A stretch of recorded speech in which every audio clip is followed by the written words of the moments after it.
Good morning, everybody. It's a pleasure to be hosting you this early in the morning, 8:30 CET Brussels time. My name is Maria Freitas, and I'm FEP's Engagement and Program Coordinator, and I have the pleasure of being moderating today's morning session. I see my speakers grabbing a coffee. You grab a coffee as well back home. We are going to have a hackathon on intergenerational solidarity.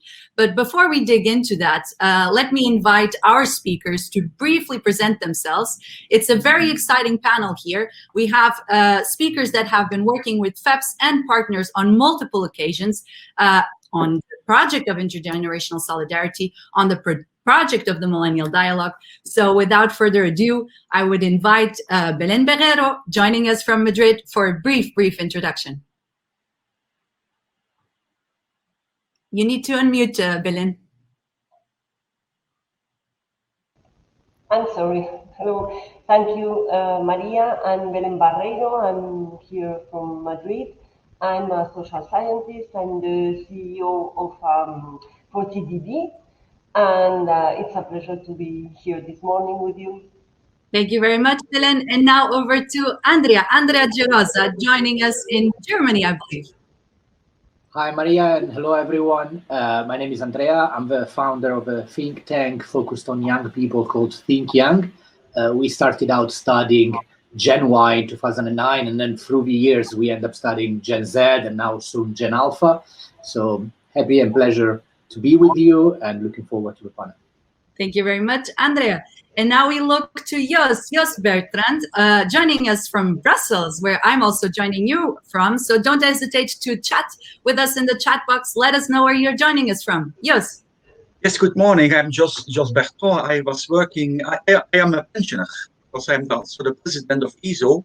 And I was working a long time in the European Parliament for my party, the Flemish Party Vooruit.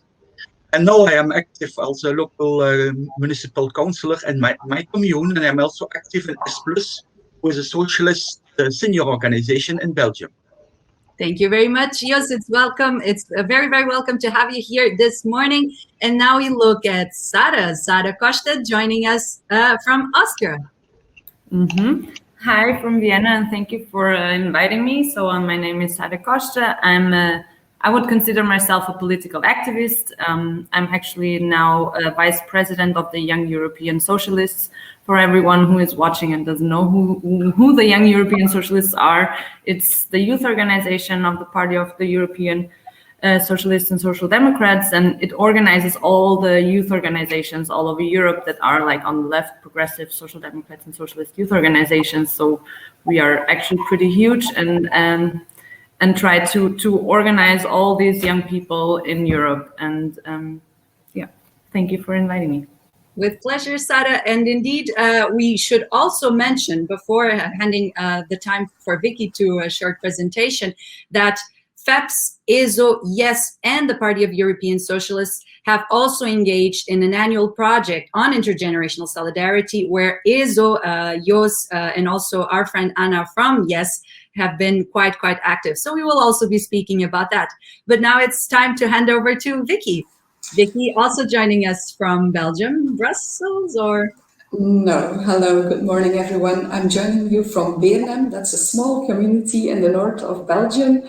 I'm a member of the Belgian Federal Parliament for the Flemish Socialist Party Vooruit, and I'm a member of the Foreign Affairs Committee and the Social Affairs Committee, but I'm actually specialized in foreign affairs. So nice to meet you all.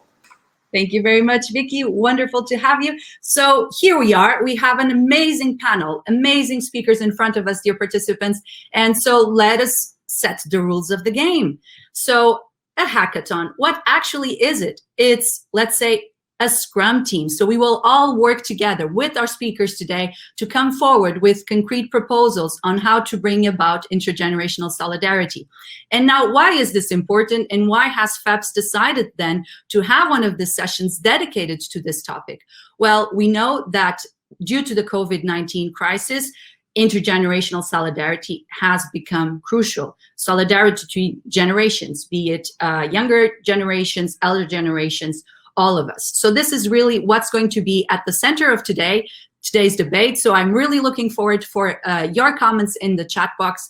And But before we actually start, and here we know already why we're discussing this topic, I want also to test a little bit our speakers. So we're doing a warm-up poll with our speakers, but also with you, because for FEPS, actually, what we would have liked this year is to welcome you all in our offices, to actually host you physically. Unfortunately, this is not possible today. We have been living in, COVID situation, teleworking, online conferencing, and so I have prepared a funny poll for everybody. So let me just know if you can see it.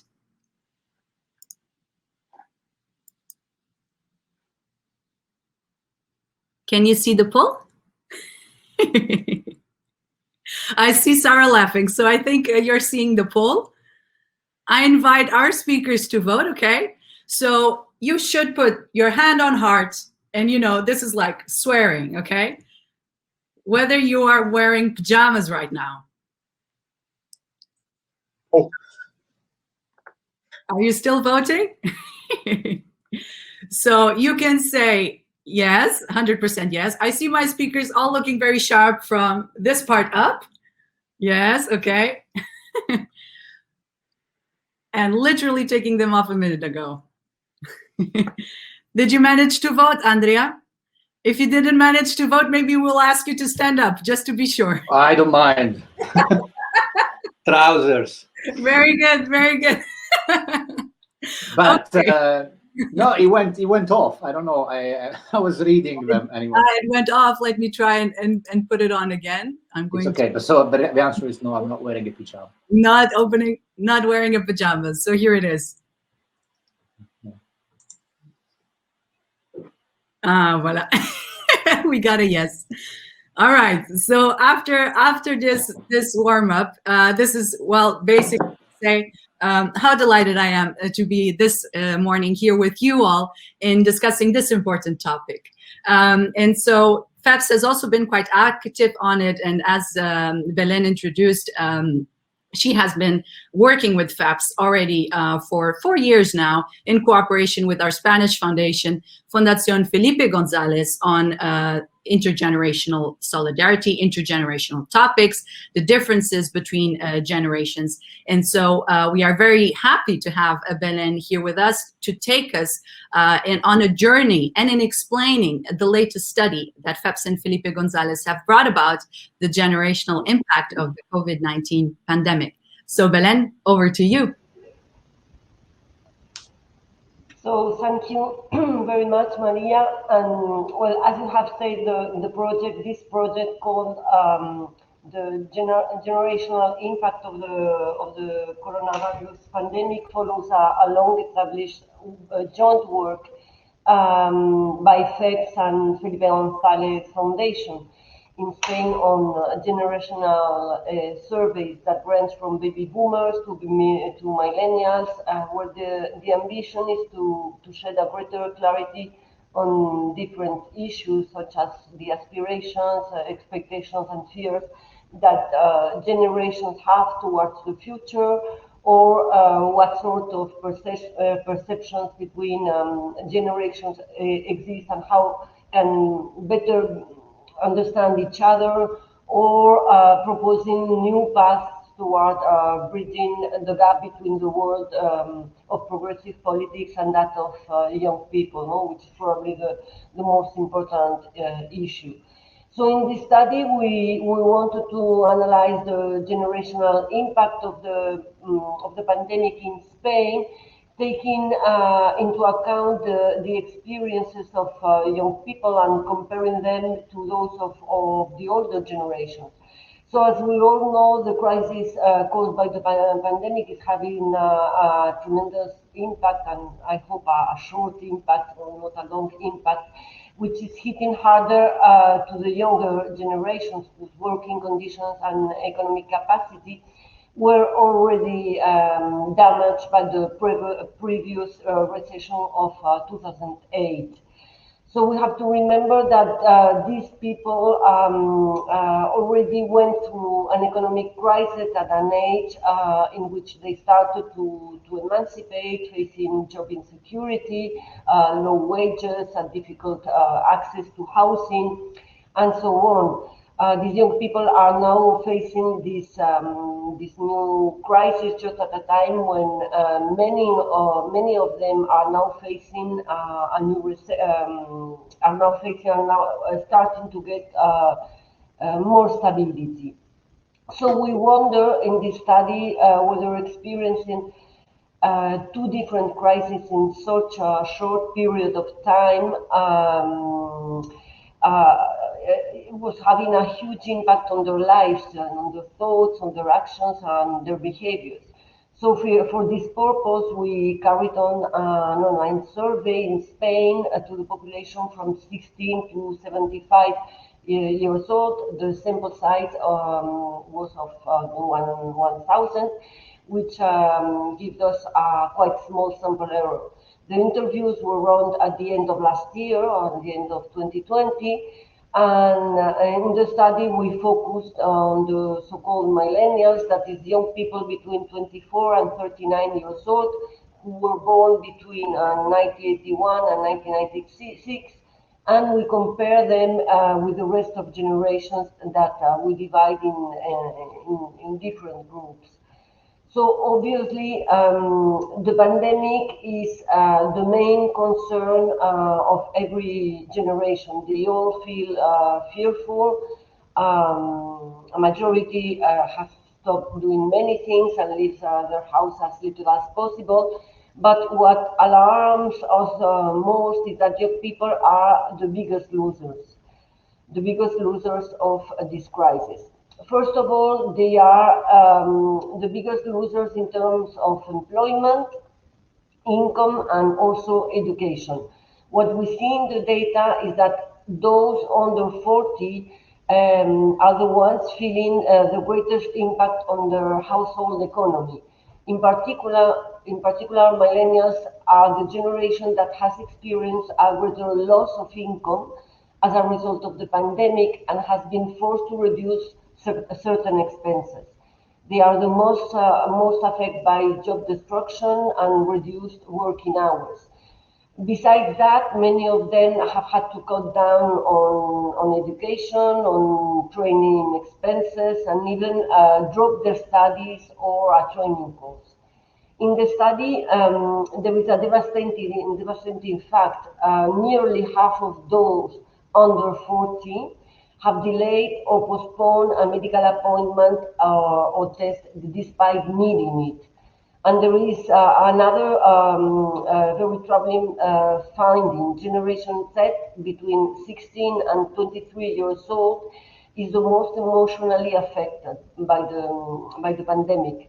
80% of them feel low or was feeling low in December, and also very pessimistic.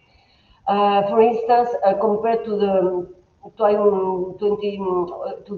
other crisis, young people now consider that this crisis will have even a more negative impact on their working conditions and also on their access to housing. So in general, citizens feel that this crisis will increase inequality between generations and also economic inequality. A large majority consider that this crisis will lead to a generation of young people that is less well equipped than the previous one. Young people are the ones who will have the worst time in relation to employment, but also in terms of their emotional health. So one of the most important and also interesting findings in the study is that all generations agreed on the need for social policy. I think this is really the most important finding of this study. All generations agree on the need of social policy. And there is a need for a social protection measures. In this respect, the data is really very clear. For nearly 75% of the Spanish population, I don't know if this is exactly the same in other countries, but in Spain, for nearly 75% of the Spanish population, social policies are more important now than there have ever been. In the case of young people, what we found is that they tend to be even more aware of social issues than the older generations. They care more about climate change. They care more also about poverty. They really care more about social inequality, and they also care more about gender equality.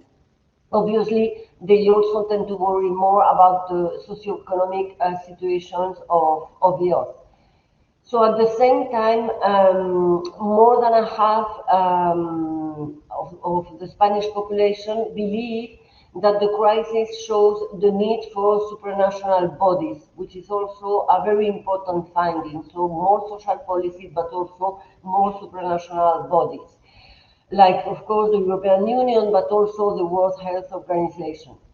So in this sense, we can say that there is a clear consensus on the future of the earth. Their quality of life will be worse than that of their parents. At least this is what they think now. And in this sense, this is a conclusion that confirms what we have already seen in previous studies.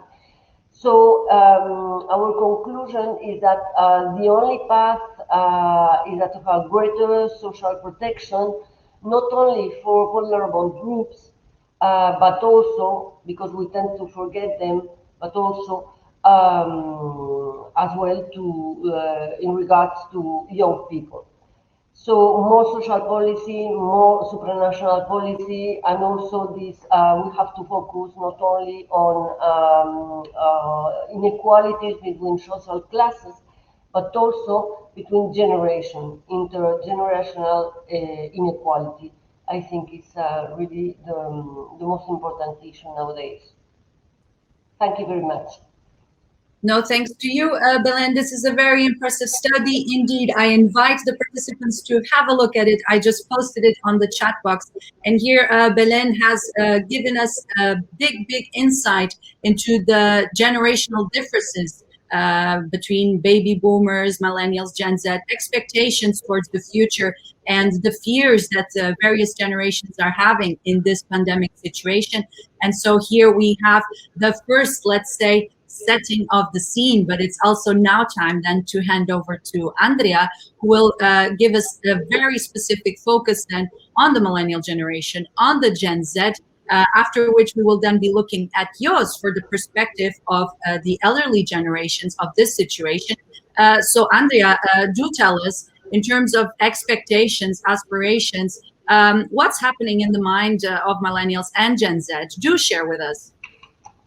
Thank you, Maria, and thank you, Belén, for the extensive and very detailed study. Well, what we are doing together with you guys is this, the new edition of the Millennial Dialogue, and we're looking at, as you said, Maria, Gen Y, Gen Z, and one thing. I mean, we're at the very beginning of a study, so we're collecting the data now. The study will be published in September, October. It's going to be one of the largest studies ever done on this population in Europe and their attitudes towards politics and their, as you said, needs and aspiration.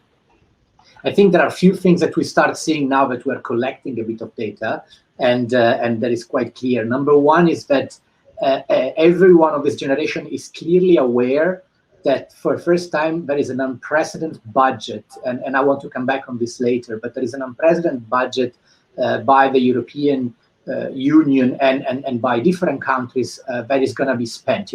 We are used to a Europe that it was fighting on 500 million more, 500 million less, and suddenly we have 1 trillion on the table available for being spent. But and usually you wouldn't expect someone in their 20s to think about, oh my God, this is a lot of money someone will have to pay back, and I want to make sure this is spent in the right way. Usually the way you see younger people in general is, wow, this is great, and it stops there. What we're seeing is there is really a reflection behind, I would like this to be spent in the right way. And this is clearly coming also in the first focus group we've done from the Italians, which is a country that is getting the vast majority of the money, and it's also the one that is allocating the vast majority of the money to younger people. In the plan that Draghi presented, we're talking about around 14 billion just for young people. One thing that I found it extremely interesting is how the Danish youth, which is, if you go back 1 year, there was a lot of fighting among European countries, and there were certain countries that were not so keen on spending money, and I mean the Nordics were definitely one of them. From the Danish youth, we actually see that they say, this is correct. It's good that there are money to help others, and especially the Mediterranean one, which are in need. So this is something that I think is quite interesting, and we definitely need to acknowledge the fact that it's a generation, probably because of what they went through, the crisis in 2008, the COVID-19 now, the timing between the two has never been great for young people in terms of unemployment. That is definitely more mature than the previous one, and more aware that, we need to help each other if we want to get out of this better as a Europe and as a one.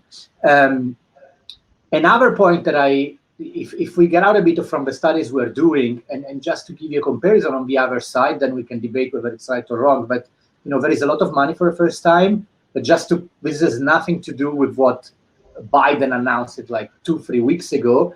He planned something like 225 billion just for childcare and just for nursery, which is an insane amount of money, around 200 billion for new parents, and around 100 billion for college, to make college free. So we know that US are quite behind Europe in certain policies, so they have to catch up, and that explains a bit the amount of money that are there. But clearly, you see how they're putting all their focus, or most of their focus, on young people, while Europe, if you look a bit at the numbers, it's a bit diluted. There is a lot of money. We need to make sure that they're spent in the right way. That's what the young people are telling us. But again, I'm wondering whether we could do more, and whether there could be more shift, not more in terms of allocating more budget. In general, the budget can be the same, just, make sure that more is looked at programs like Erasmus, a program like, healthcare for young people, job, youth unemployment, as always, is double than the normal unemployment. So normal unemployment in Europe, 8%, youth unemployment, 17%. This is data from February. And I think we need to definitely look at this and make sure we answer the call of young people when it comes to this number. Thank you, Andrea. We have already there almost a call to Europe, so let's keep that thought in mind. So especially here for our political representatives of this panel, we have, the pleasure to be faced with data, with facts on studies that FAPS has brought about. Here with Andrea, we do see that the Next Generation EU was an unprecedented a landmark for the European Union. We look at the US, we look at the Biden administration. Perhaps we should think about more. So here we do understand that, social policies are at the center and at the hearts of most generations. We heard it from Belén. We heard it as well from Andrea. This is a clear expectation also for younger generations. But it's not only the millennial generation that should be, let's say, perceived at these times as the lost generation due to the compounded effects of the 2008 crisis and now the COVID-19 pandemic. We should also be looking at the elderly generation. This is also why I'm so happy to have Jos with us this morning, because Jos will also tell us a little bit more about the perspective of this demographic and how can we together, young people, elderly people, all of us, bring about intergenerational solidarity, Jos. So I do think you have a couple of pointers for us this morning. Yes, yes, very, very concrete. You asked me to answer the question, what needs to be changed for a better intergenerational solidarity? And I can present you a 4-point program. Very good. Let's hear. We had very, very fructive and changes with colleagues of me in ESO, and we have drafted a 4-point program. First, come out of your bubble. We have to organize things, activities together, youngster and elderly. And we do it already with ESO, and yes, we did it 2 times the last years. We have also an intergenerational pact that is co-signed by the press. And I think we should promote this kind of activities. We already did it in Brussels on the local level. A few years ago, my organization was organizing encounters between scholarships, youngsters between 16 and 18 years old, to talk about how we are standing in life. It's very important. And also our French-spoken comrades in Belgium, they have it as a point of their activities to meet, to organize together with young socialist activities, to go to youngsters and to go to seniors. That's my first point, because solidarity is not a certainty. And you have to fight for it day after day. And that's important. And for me, being socialist, it's not only an ideology, it's also educational project. We have to educate people, and that's very important. My second point is we have to make from our generation-specific interest common interest. I am a baby boomer, but my son is a millennium. And if childcare is lacking, I will take care of my as grandparent of the children of my son. I am a millennium, but I have to take care of my parents who are in a rest house. Also, we have to take generation-specific interest, generation-specific problems as common problems. That's also how Europe is built after World War II. Because national interest becomes common interest. That's very important. And I see also when we are talking about pensions, about care, I experienced with very youngsters that they are not interested. But you have to have in mind that the youngsters of now will be the seniors of tomorrow. And when we are talking now about pensions, it's not about our pensions we are talking. We are talking about the youngsters' pensions. So we need to make our generation-specific interest to common interest. It's very important. My third point is that we have to improve fundamental rights and create age-friendly communities. And that's the point that Andreas was making. Europe is spending money now in reconversion, in recovery. Why don't use the age-friendly society, age-friendly cities concept of the World Health Organization as a criterion by spending European subsidies in infrastructural projects? Why stop, for instance, for example, stop investment in building very big malls outside of the cities where people have to go with a car to provide them. Reinvest in the village center, for instance. That's an example. Another point, the second point, is improve fundamental rights. Yesterday, in the Netherlands, the Court of Justice obliged Shell to respect the Paris Climate Convention. We have on mondial and European level very important fundamental rights instruments. Why not create on national or regional level, as we do in Belgium with Vooruit, a regional or a national, a very easy accessible point of contact where elderly, where youngsters can make their complaint if their social fundamental rights are not improved. We have it in Scotland, in Wales, in Malta. It exists for the elderly. In Belgium, we have such an instrument for the children. Also, we need to look for instruments to improve the access to fundamental rights. That's my third point. And my fourth point is that we need very strong organizations who be a part of our social society. Now we were talking about politics. Politics is the other side, and the social organization on the other side. We have to be a part of them. And that's very interesting. In my own party, we changed our name in Vooruit, and we are not longer a socialist party. We are a movement. we were built from a movement. We have to go back to a movement, and therefore we have to create strong movements. Yes, Young Socialists are such a movement. All parties need to invest also in create strong senior organizations.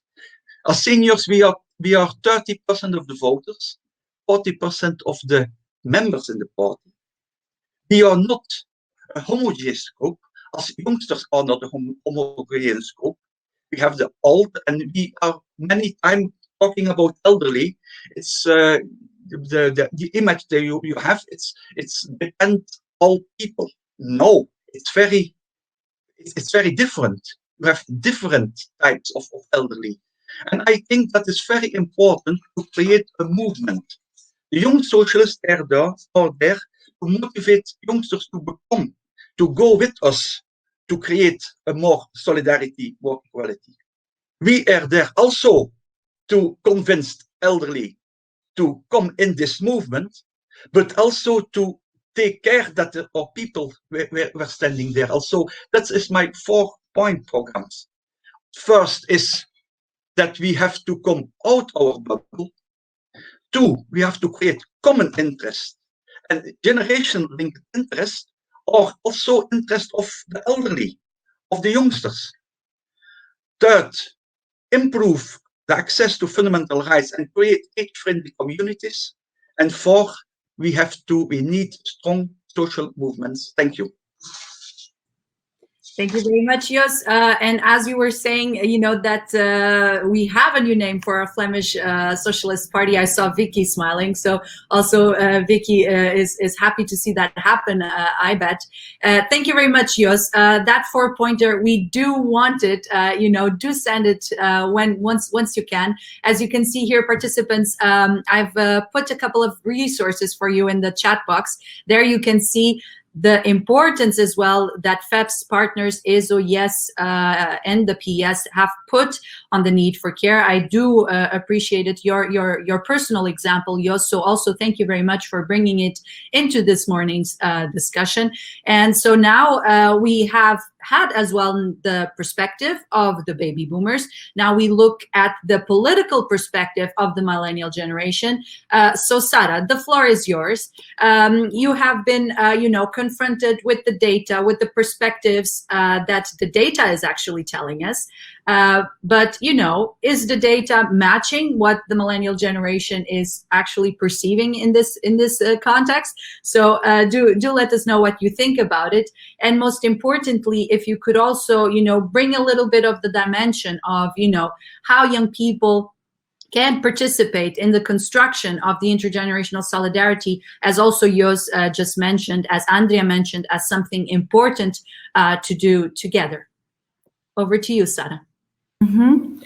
Okay, I will try to structure a little bit of my thoughts because it was a lot of input right now, but it's also a lot of input that I actually, like, when I was preparing for today, it's a lot of stuff that I also thought about. And I think like the most important, or for me, one of the most important things that were said or is from the 4 points program that Jos just presented is the generational specific interest, that we have to make it a common interest, because it's exactly what I always think and what I always say, because we have, like, we get all kind of split apart, but I think it's kind of a strategy. And if you look at the pandemic, young people were, at least in Austria, and I think in a lot of European countries, young people were kind of blamed for not being responsible, for being outside, for not taking care of, like, not getting the dynamic of this pandemic. And I think this is like a total wrong picture that was painted here, because we are a very well-informed generation. I think we experienced a lot of solidarity through the last year, especially in between generations. I think young people are very aware of the situation we are facing right now. And as the data shows, we are also a lot really affected by it. And one thought that I had is, like, for instance, students, they kind of lost when you go study and you need to work at the same time, you normally work in a restaurant, in a bar, that's all gone. That disappeared during the last year. So it's like the economic ground that students need to continue their studies is especially a problem for students coming from workers' families, because if they cannot afford their studies, they fall out. Like it's gone. Like this is a project that maybe they planned for their life, a perspective they had and a vision they had for their life that is maybe gone because of this pandemic. And the feeling I have, and also thinking about like how can we include and how can we let millennials be heard, we need to listen to them, like to us. I really have the feeling that our perspective wasn't included. I think it's also combined with economic aspects, because we are not an economic factor. Young people, like especially when they go to school, they don't work, they don't pay taxes. Like it's not this huge economic factor. And for especially if you go to school, it's a lost generation. Like we have had 1.5 years where you're kind of in school, not in school, in Zoom calls, combined with being at home with your family, with your parents working, mental health issues coming. Like this is a huge, huge dynamic that it's evolving here. And I think this is like where we chip in, because we as a movement, like we are the ones that support and that like always have been fighting for the social state and for social security. And we really need to focus and to be like, when we say that, like when you said we need strong organizations, we really need stronger organizations that don't compromise. Like, I think young people need to trust us that we won't compromise when we are talking about their future, when we are talking about also about intergenerational solidarity, also about like how do our grandparents live? How do our parents work? How do we work? What is our future perspective? Also in regarding the climate crisis, which is like we have experienced 3 crises. The 2008 crisis, we have the climate crisis, we have the crisis right now, like, and this all in a very, very short amount of time. And these are huge problems that we are facing. So if we don't have strong organizations, I feel that we could fail them.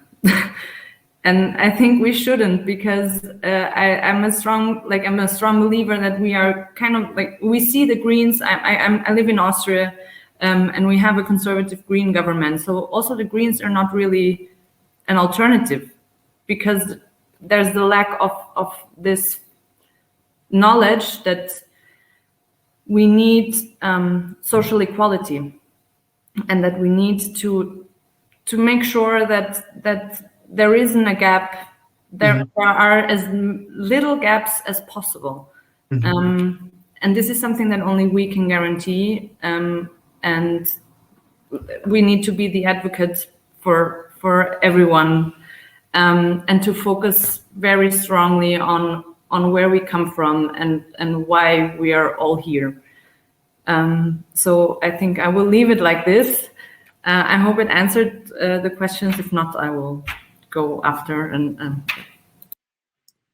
Thank you very much, Sara. Obrigada. No, most definitely. I think you brought very important points to the discussion, and most importantly, also conveying, that the millennial generation, us, we want to be heard. We want to be part of this process of, defining what actually is intergenerational solidarity, bringing to the table, and you here mentioned even the 3rd crisis that I failed to mention, so I think it's quite important.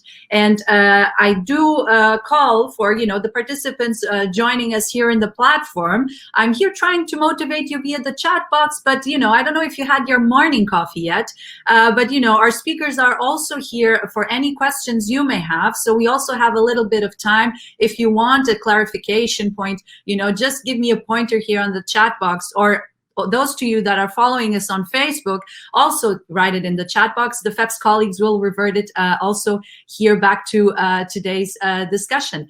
So here, I do think that it's quite important what, all of our speakers brought today. It's now time to look at Vicky.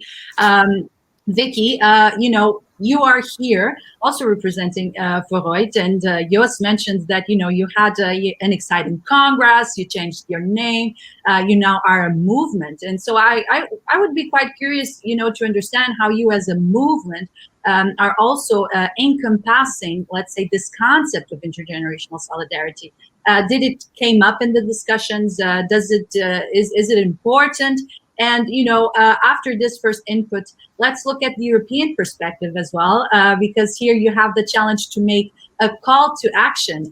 We heard from Belén, we heard from Andrea, Sara, and Jos, the multiple perspectives, and the challenge actually that it is, for progressives to cater to the various generations and to respond to the expectations of the various generations. But I wouldn't say this is an unsurpassable challenge, is it? And we're very much siding with Sara, because we are the movement to bring it about. Aren't we, Vicky? Tell us. Yes, I will try to add 2 more ideas to this debate today.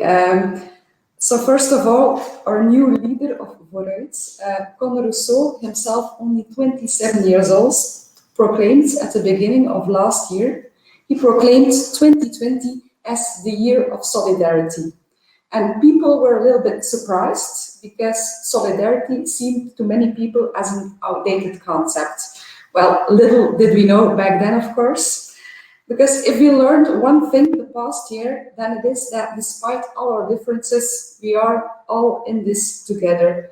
And the Corona crisis taught us once again, we all fall and rise as one. And that's why we have to carry the burden of managing and solving this crisis together in solidarity, also, but very importantly, between generations. But some, however, believe that this moment and this road to recovery threatens this solidarity, that we face a conflict between generations because of budgetary constraints and a shrinking active population. And this shrinking active age population bears the cost of an aging population, as well as the cost for investing in children. So is this model sustainable, and who will bear the burdens? And as you can notice, these terms of the debate are often surrounded by a feeling of fear and decline, not of hope and progress. But that's not the social democratic way. And as social democrats, I think we have to overcome this false conflict between generations. In this debate, it is often forgotten that the elderly have something to contribute as well. First of all, they already have, of course, contributed immensely themselves in their active years. But secondly, we should not forget that elderly have often also accumulated substantial savings. So it's mainly the elderly who possess the capital necessary to invest in an economy we all want, a more productive, sustainable economy, and in this way, ensuring the financing of the welfare states. And this effect has indeed intensified over the past year, because real estate and stock shares of European companies concentrated with the 10%, with the richest 10% of the population, have appreciated sharply in value. So the vast majority of the value is concentrated with people at or near retirement age. And that's good news for them, but it could be for all of us. So in this sense, intergenerational solidarity can also be seen as a reciprocity. While the active generation bears the main burden to further finance our European social model, the wealthy part of the old generation must provide a greater share of resources to invest in the economy of tomorrow. So in this way, it will be in solidarity with current and future generations, but also within the generation itself. So intergeneration solidarity does not only imply investing in children, it does not only imply ensuring living in dignity in old age, It also, and most importantly, implies that we look at future investments made possible in order to move forward as a society as a whole. So this need for intergenerational solidarity and fairness should be one of the most important lessons learned from the pandemic in order to have a successful and swift recovery, social and inclusive.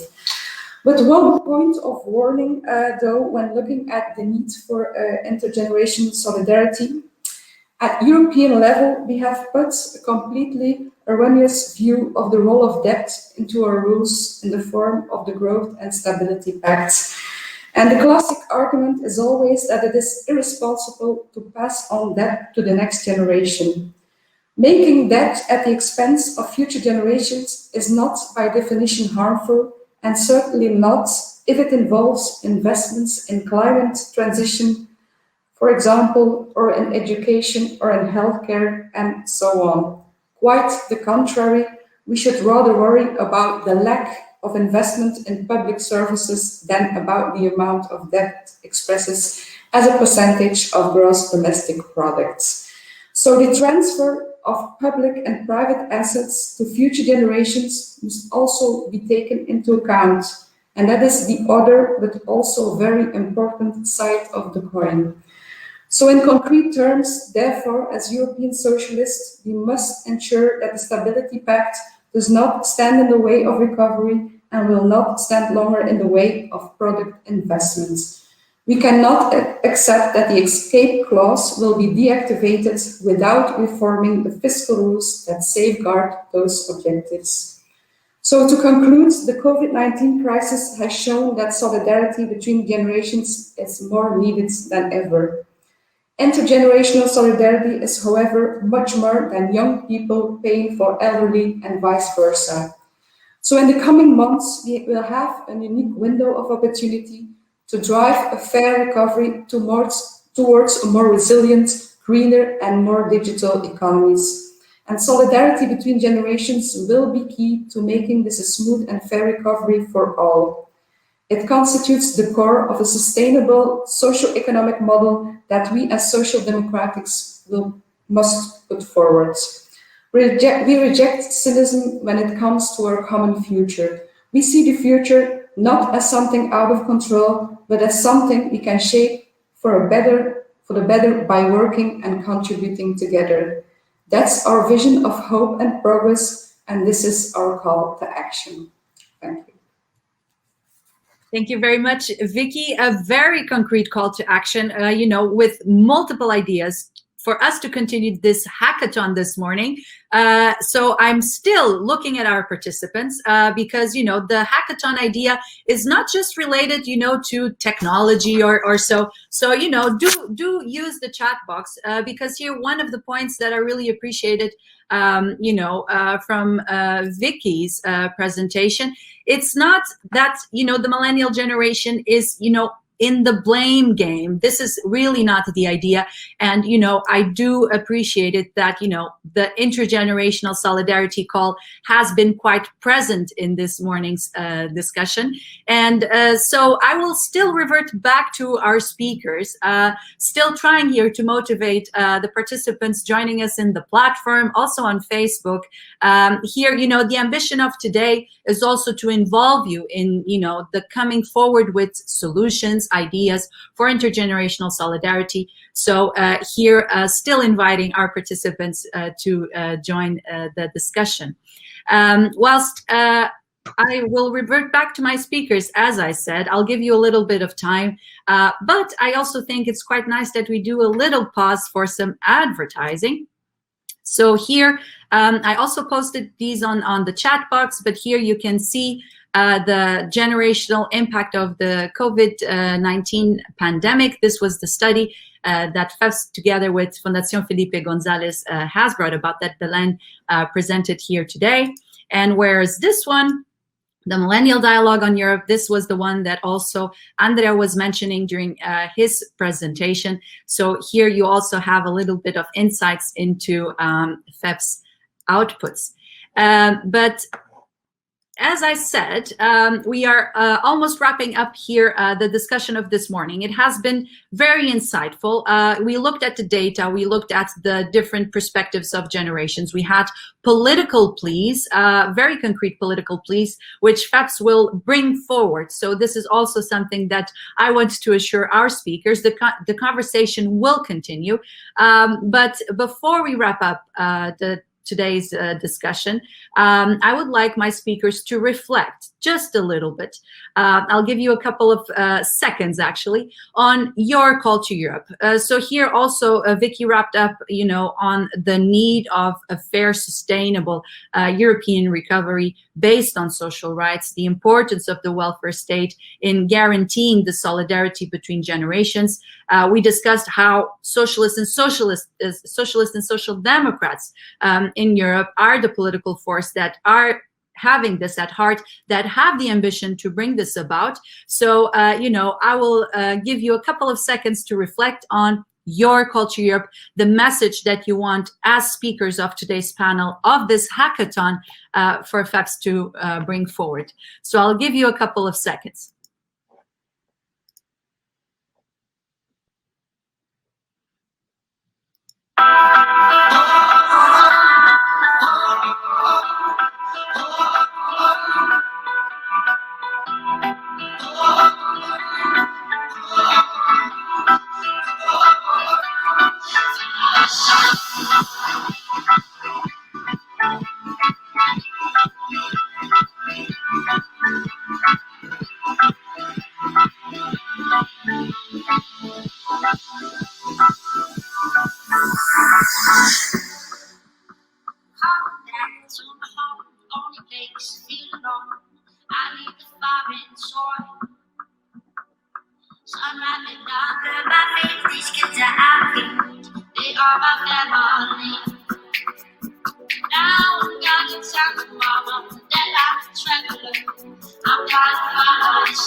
All right. So we had here a little bit of time, speakers. We have 5 minutes before the wrap up.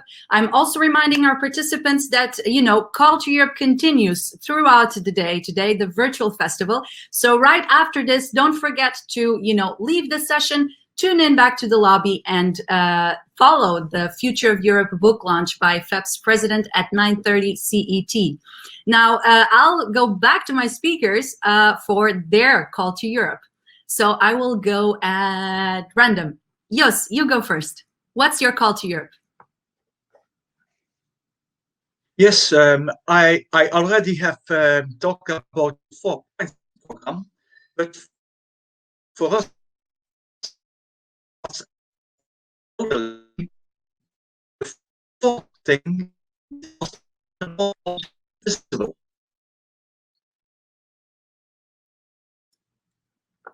Jos, I think you're freezing a little bit. I'll get back to you right in a second. So I see Vicky smiling. And Jos, please. We're just you're being cut off. Your internet connection is not very stable, I think. Can you? No, it's stable. Yes. Then please go ahead. Your call to Europe. Yes, my call to Europe is from the point of view of the pensioners, is that we think that it's important that also all generations will be visible in the parties in society. And as a youngster, I had to fight to our political leaders who are old in this time to be heard.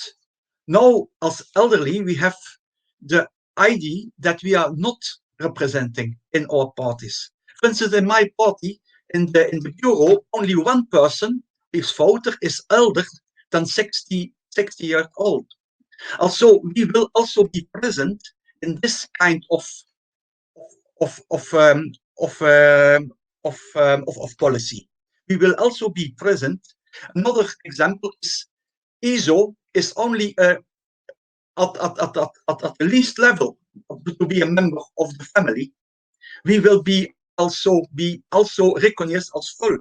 And that's very important. If you will realize our 4 points programs to better intergenerational solidarity, you have to do not only to do things for all generation, but also to include the all generation in the decision process. And that's very important. I will insist on it. That's my last point. But nevertheless, the 4 points are important. But elderly should also be present in all decisive. We have the experience, as Sarah said, we have experience of the bad things we did in the past and of the good things in the past. And I think that we have two things to say. Thank you. Jos, your culture Europe, the 4 pointers and elderly having a seat at the decision-making table and being heard. I think, Sarah, millennials would also be very much in line with that, no? What's your culture Europe, Sarah? I totally agree, and I support Jos culture Europe.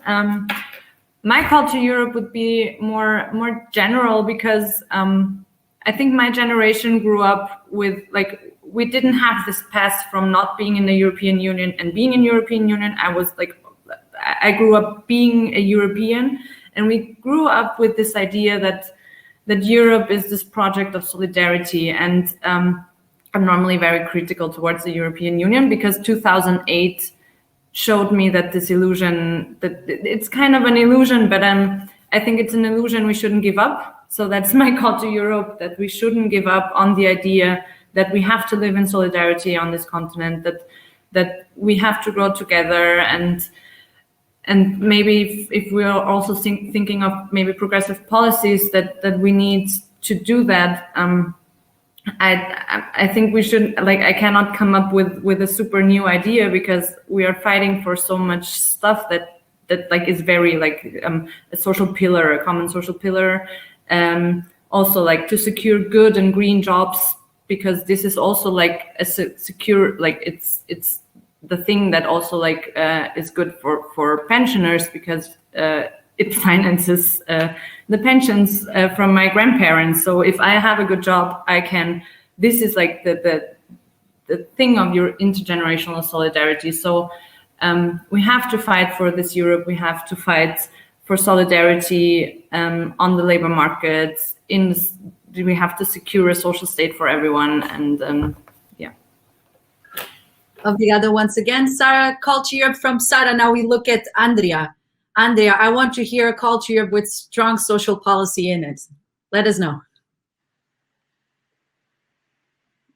I think Andrea froze. Belén, I think then you will be the next one up until Andrea joins us back. Your culture Europe, Belén. Okay, so I mean, it has been all very, very interesting, and I have thousands of thoughts in this moment, no? But if I have to focus just on one thing, I would say that at least from the point of view of Spain, because in Spain we have the situation of young people is really worse than in other European countries. So maybe I'm thinking not only I'm thinking on Spain, I'm also thinking on Greece or Portugal or other countries in which the difference between young and the other people and the rest of the people are stronger. So in this sense, what I'm thinking is about a policy that maybe implement a kind of universal income, but just for young people, in the sense that maybe young people that if it would be possible to give them an income between the, I don't know, 18 years old and 28 years old, this would help them very much in order to deal with housing, education, emancipation. And maybe, I mean, this kind of policy are always very, they're expensive, but if you focus on just on just on one generation from 18 to 27 or 20 or 28 years old, maybe it's possible to do it. So this is my contribution. Thank you, Belén. On a positive and hopeful note, so even though I see Andrea blocked on my screen, I think he's there. So Andrea, do you want to try and give it a go for your call to Europe? This is very odd. Dear speakers, do you hear Andrea or no? Yeah. So Andrea, I think you're listening to us. We invite you to just, leave the session, come back very quickly for your call to Europe. So Vicky, as Andrea connects again, what is your call to Europe? Well, in one sentence, maybe the most important thing for what I said before, making debts at the expense of future generations is not by definition harmful, and certainly not if it involves investment in climate transition and also in social policies, like, for instance, healthcare, education. And we should start now. All right, we should start now. A very concrete plea from Vicky, and Andrea's back right in time for the last call to Europe. My turn? Yes, your turn. Okay, I'm sorry. I don't know what was happening. No, I like to pick up on the people who are watching, and I saw that the guy called Vasilis was talking about pension reform, which I think is the big elephant in the room nobody's talking about. There is a lot of money on the table. We do know that's the biggest problem our generation is going to face. And I think it's a very intergenerational topic, because people who are in pension now need people who are working now to pay their pension, and people who are working now need to have more kids. So there are family policies behind to have more children to one day get to the job market. So I think we should definitely put on the agenda a good focus on not just the two topics that are out there when we look at the recovery plan, meaning sustainability and digital, which are great and have to stay. But I think as a third point, definitely, if we can look at more money for kids, for new parents, and eventually this will end up a good solution and a long-term solution for pension, which is a ticking bomb that not many people are talking about. And I think it's an extremely important thing that we should all pay attention, and it's extremely intergenerational. So I think you probably stick to the topic, and I see yours nodding. So probably I said something not too stupid. I think you hit a chord, most definitely, and I think that today's discussion was not nearly enough. I would like to thank very much our speakers. This was insightful, inspiring. We had concrete proposals, we discussed data, and most importantly, we discussed that the concept of intergenerational solidarity should be claimed by progressive forces, should be brought forward by progressive forwards, and should be at the center of the European recovery. So a big, big thank you. Belén joining us from Madrid, Sara from Austria, Vicky, Jos with me here in Belgium, and also Andrea joining us from Germany. Again, quick reminder, the session on the Future of Europe book launch is just starting, so do connect over there. Participants, a big thanks once again to my speakers, to all of you for having taken part.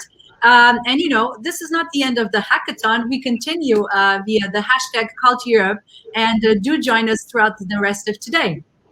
Thank you very much, and have a lovely morning. Thank you. Bye. Thank you. Bye-bye, everybody.